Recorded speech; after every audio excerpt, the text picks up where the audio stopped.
Alright gang, moving right along, our second story is about Tomi Lahren, who has made headlines again and has caused waves in conservative circles. Tomi Lahren, the blonde bombshell, though honestly I never really thought personally that she was that pretty to begin with, but what do I know? Anyway, she is the gal who used to work for Glenn Beck on The Blaze, and then in 2017, I believe, she raised some eyebrows and made The Blaze a little too hot for her when, as a guest on The View, she actually, for the very first time in her career as a political commentator, said that as a quote-unquote constitutionalist, she believed that abortion was a quote-unquote woman's right. She put it like this. She said, if I don't want the government telling me that I can't own a gun or can't buy a gun, if I don't want the government telling me what I can do and what I can't do, then I certainly don't want the government telling a woman what she can or can't do when she's pregnant. Never mind the fact that if a woman, just to speak in generalizations here, gang, I might peeve a lot of people off and I don't care anymore, really. I can always fly away with the wings that seem to be appearing on the side of my head. But anyway, when a woman has sex with a man, she is agreeing by her actions that she is perfectly okay with potentially becoming a mother. Okay? Because if there is one solid fact of reality that we still understand, whether we like it or not, we still understand, is that there is an unbreakable bond between sex, between a man and a woman, and children, pregnancies and babies. I mean, what was the humorist Dave Barry, decades and decades ago, wrote a book, I think the title of which was Babies and Other Hazards of Sex, which is a brilliant title because, I mean, it lays it all out there, right there. If that unbreakable bond between sex and babies didn't exist, then things like the pill, condoms, all those sorts of things, the very concept of quote-unquote safe sex wouldn't have even needed to be created out of whole cloth and thin air whenever they were. Which is actually just people trying to get out of paying the piper, right? If one dances, one must pay the piper. Well, that stuff is all just about trying to get out of paying the piper after you've danced to a lively little jig of his. So that was Tomi Lahren back in 2017. She left The Blaze, but she landed very prettily on her feet because she got a job at Fox News, which is still seen as sort of the epitome of the latter when it comes to conservative commentary, conservative punditry. You're on the same network as Carlson, Hannity, etc., etc. Whew, you're doing pretty good. Gutfeld, too. Forgot about him. I mean, you're doing all right. So, that's Tomi Lahren. Well, now she has made waves again because of an event that happened this past weekend at the Conservative Political Action Committee, their annual powwow, which usually takes place in February, March, but because of COVID and all that fun stuff, it was postponed until July in Dallas. And what has Tomi Lahren steamed about CPAC this year, and what has caused all the waves, what made her cause all the waves, I should say, is because Caitlyn, nay Bruce Jenner, was horribly treated at CPAC. And you might be thinking, well, wait a minute, why was Jenner even there to begin with? In case this story slipped under your radar, gang, Jenner has announced that he is running for the governorship of California in California's recall election of Gavin Newsom. We made a Rolling Stone video about that a couple of months back. I'll link to it so that you can refresh your memory there.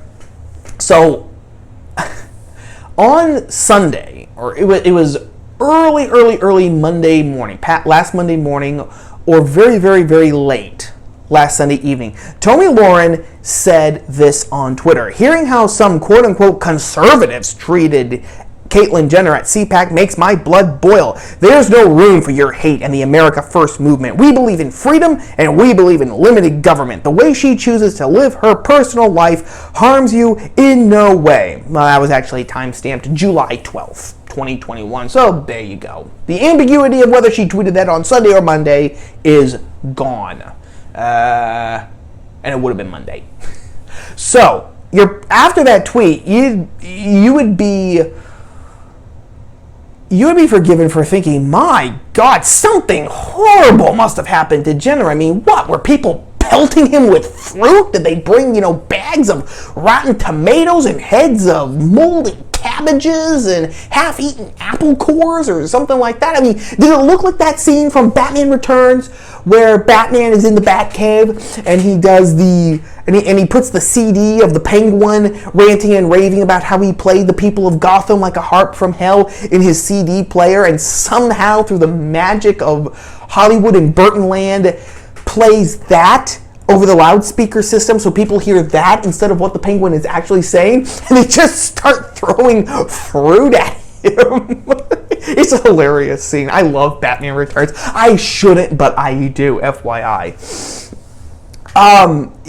So you'd be forgiven for wondering, I mean, did that happen? Did someone try to take a poke at him? I mean, what happened? Well, it turns out that these conservatives that have Tomi Lahren steamed were just a few people. Just a few random people. And what were their unforgivable crimes?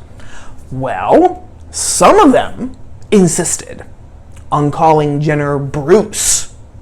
His Christian name, his given name. But now, because back in 2015, he declared himself to be Caitlyn Jenner, is now dead naming, which is now a horrible, horrendous thought crime, and apparently even a faux pas on the right now. Facts don't care about your feelings, unless, of course, in these select circumstances. Not when it applies to, these sorts of issues or these sorts of people over here. Only these sorts of people and these sorts of issues over here do facts not care about your feelings. So that was one thing.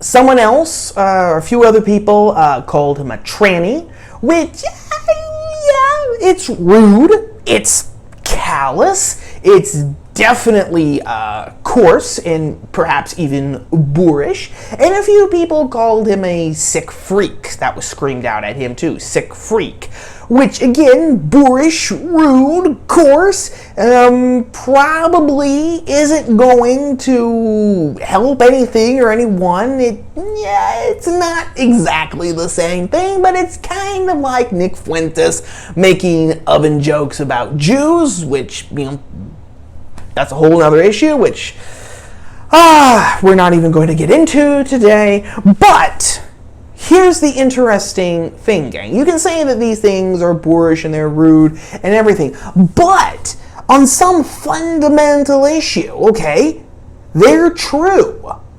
Even 50 years ago, if a man proclaimed himself to be a woman, dressed in woman's clothes, had surgery, paid I don't know how many, probably millions of dollars to get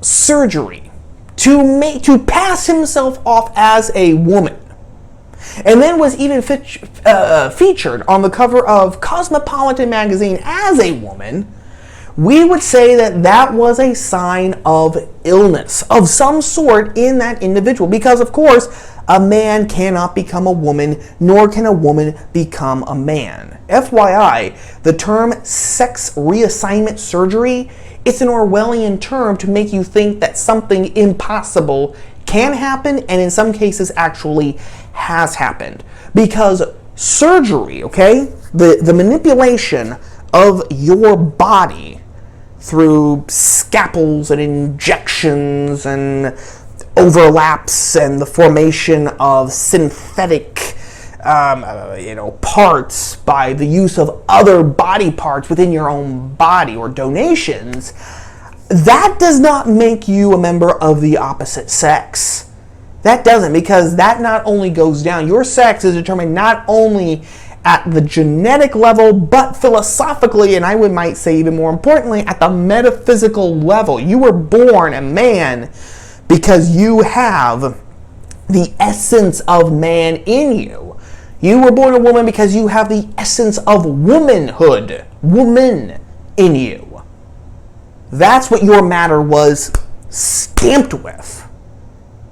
And someone whose name I forget actually wrote a great piece about that at the American Mind magazine online, which I will link to in the description box below, because it's actually a really good piece. So that's what Tomi Lahren is. Okay, so these things are bush root. Same thing for tranny. Okay, you are a transgender person. So while it is considered boorish and rude and ill-mannered, and it is sort of considered a slur to call someone like that a tranny, it is still rooted in an objective fact that you claim to be a transgender person. So Tomi Lahren, there you go. Only one, I would say. The tranny part is really the kind of like, well, is that really, is that rude? Yeah, that's objectively rude and boorish and everything else, even though it is rooted in reality. The other two, though, okay, sick freak, well, again, not as bad as tranny, I would say. Still rooted in reality, okay, even though it is still rude. And calling him Bruce, well, he is Bruce. He is. That's the gag, gang. Caitlyn Jenner is still Bruce Jenner. No matter what he feels, no matter how he dresses, no matter what sort of operations he has, what sort of, hormones or whatever they inject into his body, he is still Bruce. That is an unchangeable fact.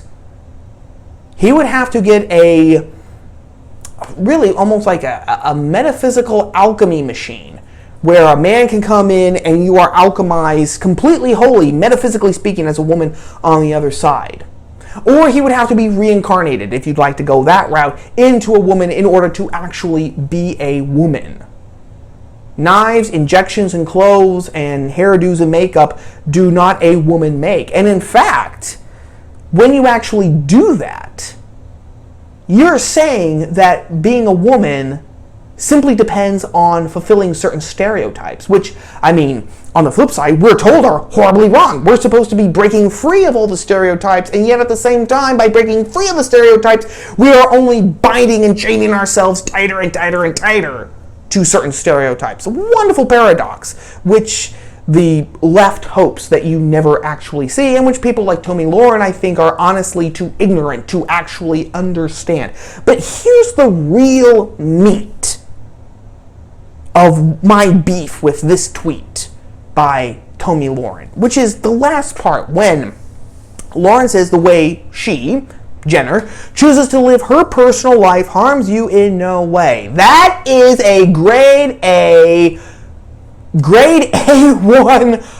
falsehood right there. Because this, I am really painting the target on my head today, gang. I'm like, Colin Farrell in that horrible 2003 Daredevil movie when he's supposedly Bullseye and he's got the scar on his head of the actual Bullseye. Oh, that movie is so bad, it's almost good. It's almost like Plan 9 from Outer Space. Ed Wood's Plan 9 from Outer Space. It's that bad. Oh my gosh. Go onto YouTube and find the fight scene between Ben Affleck and Jennifer Garner in the playground. It's gold.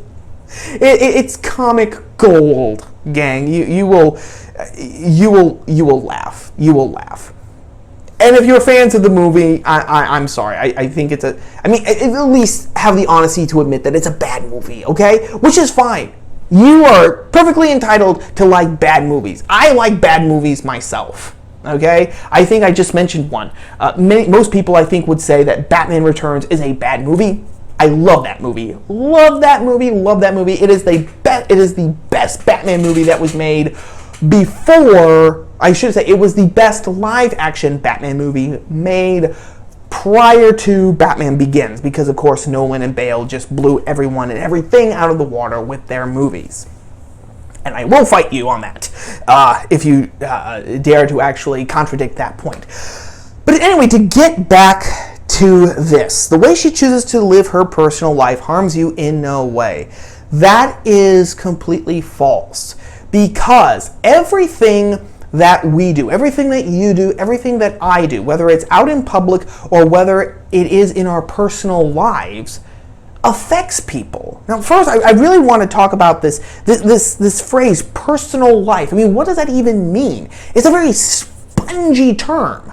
Does it mean simply acts that we do in the supposed privacy of our own home? I say supposedly because, I mean, now that we have our smartphones, our smart pads, our Alexas, our smart TVs, our smart refrigerators and everything, we have no privacy. All these things are gathering information about us, learning about us, so that they can better well serve us, but meantime, all of that data is getting mined by some company somewhere or other. So that's why I say supposed privacy. But personal life, does this mean what we do in the supposed privacy of our homes? Does this mean things that we do anywhere, just in a private capacity? So I'm not on the clock at work, I'm not on the taxpayer dime, so if I decide to, if I decide to strip naked in Central Park on the middle of a Saturday, when there is a kid's birthday party going on right over there, and just start running around that kid's birthday party, shrieking like a madman, naked as a jaybird, that doesn't affect you in any way whatsoever, because it's my personal life, and yeah, that settles the issue. And that actually segues into what I was saying when I say that everything that we do has consequences. That is just an inescapable fact of life. That's even a fact that so-called conservatives have been pounding on for years and years and years. I mean, ask a conservative and they will immediately start saying that one of the primary problems with society today is that there's no sense of responsibility. People simply think that they can do actions and then they don't have to actually face whatever consequences there are for those actions. So, I mean, to give the cliched example from so many conservatives, they'll complain that, oh my gosh, these young kids, they'll go to college, for 6 years. They'll take 6 years to get a 4-year degree. They'll major in like gender equality basket weaving or something. They'll rake up $80,000 in student loan debt. And then they'll say, oh, I can't get a job, I can't pay it off, therefore I need to have student loan forgiveness, so that that burden, that student debt goes on to the taxpayers. And conservatives will lose their minds when they talk about that. And again, they have legitimate reason to. Yes, if you take out loans, okay, generally speaking, you are responsible for them. You're responsible for them, for paying them back, so it doesn't fall onto other people and they have to actually pay for your decision. Okay? So there are consequences to actions in everything that we do. Some are good and some are bad. But the consequences to our actions do not stay within us. They do not simply affect us. In other words, our actions do not take place in a vacuum. We are part of a society. We are bound by ties of sometimes family, by ties of neighborhood, by ties of friendship, by ties of work, by ties of religion and where we worship, by ties of our children. Oh, my kids go to the same school that your kids go to. We have innumerable ties and binds and ropes and chains to so many different people that we do not live in a vacuum. So when we do an action, it very, very, very, very, very, very, very, very, very, very, very, very rarely, so that the exception proves the rule type of rarely do the consequences act like a boomerang in an open field where the only person that they can hit when it comes back is us. Okay? So let me just take an example. Let's say then we have a hypothetical guy here, and we'll just call him Joe. Okay? No offense to anyone out there named Joe. It's just the first name that Joe Blow, Joe Cool, the average Joe. That's where I'm going with this here. So our guy, Joe, let's say that he gets, drunk as a skunk every Friday night. Gets off work, and he goes to the bar, and he stays there for 6 hours, and when he comes out, he is just sloshed to high heaven. Doesn't pass out, and then he drives home. Well, it's perfectly possible that, the 52 times a year that he does this, all he's going to end up with is, at the very least, a bad hangover the next morning. Maybe he gets stopped, pulled over for drunk driving. Maybe he has to pay a fine. Maybe his license gets suspended. But now let's say that our buddy Joe, when he's drunk, causes a 3-car pileup, which kills 4 different people, okay? Spread out through those 3 other cars. Now all of a sudden, the actions that he took in his personal life, getting stone drunk, suddenly have wider applications, don't they? The consequences have spread far beyond him and his personal life, haven't they? Because now all of a sudden, a husband might become a widower. A wife has become a widow. Children have become orphans, or they've been left with fatherless or motherless. Or maybe, some of those kids there have lost a sibling, a brother, or a sister, or something like that. And now the consequences, and now they're going to have consequences because death of a family member, the death of a good friend, always reverberates, okay, outside of that nuclear family unit. That always causes consequences. And those consequences, in part, are going to depend on how people process that grief, which is then in turn going to have, that is actually going to, what am I trying to say? That is going to influence the future in ways that we don't even know, which of course will influence future actions, which of course will bring about more consequences, etc., etc., etc., etc. So do we see how the dominoes continue to spread out and continue to fall? Or let's just take another example. Let's suppose that our buddy Joe only gets drunk at home, okay? He's not driving home drunk every night. He just gets drunk at home. And you might be saying, well, okay, then the only person he's affecting is himself, and his personal life doesn't harm you in any way because he's not on the road, he's not a danger to society. Well, what if, let's say that Joe's married. And so let's say that he's got a wife, and he's got a boy, and he's got a girl, right? They've got one of each. And now all of a sudden, the boy and the girl see it as, oh, daddy gets drunk every Friday night. And we don't even have to bring wife beating or, a child abuse or anything like that into it. We just have to see, oh, okay, the boy's going to say, oh, well, this is what guys do. The girl is going to take that same message too. They're going to process it differently. They're going to take different lessons from it, but none of those lessons are going to be good. Or just to take another example, okay? Let's say that our buddy Joe doesn't get drunk every Friday night. Let's just say, and let's say too that he's still married with, but they've got 3 kids now, okay? Actually, yeah, 3 kids. So Joe doesn't get drunk every night. He's married, nice wife. They've been married for, 17 years or so. They've got 3 kids. And let's say that our buddy Joe has an affair with someone in his office, a woman who also is married, who has a husband and 2 kids at her home, okay?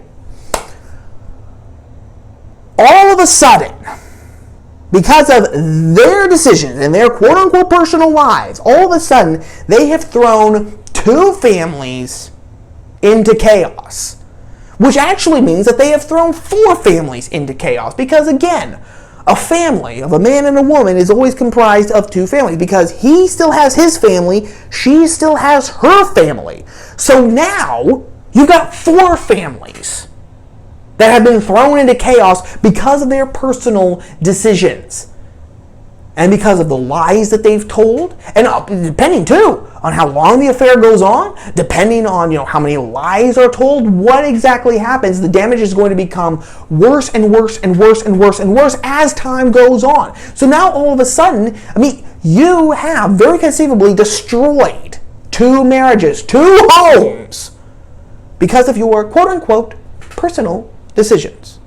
And I could go on and on and on and on like this, gang, but I don't want this video to be 45 minutes long, most of it just me being example after example after example after example. I'm sure that you can think of numerous other ones, okay, that you can think of. Just to give one more, a guy who drops out of high school, not because he's brilliant and he becomes a writer or he joins the army or he becomes an entrepreneur and invents something or whatever, but just becomes a druggie, a homeless druggie, who then takes it on the public, who then survives because of charity from the public purse. Okay, he made personal decisions. So is he not harming anyone?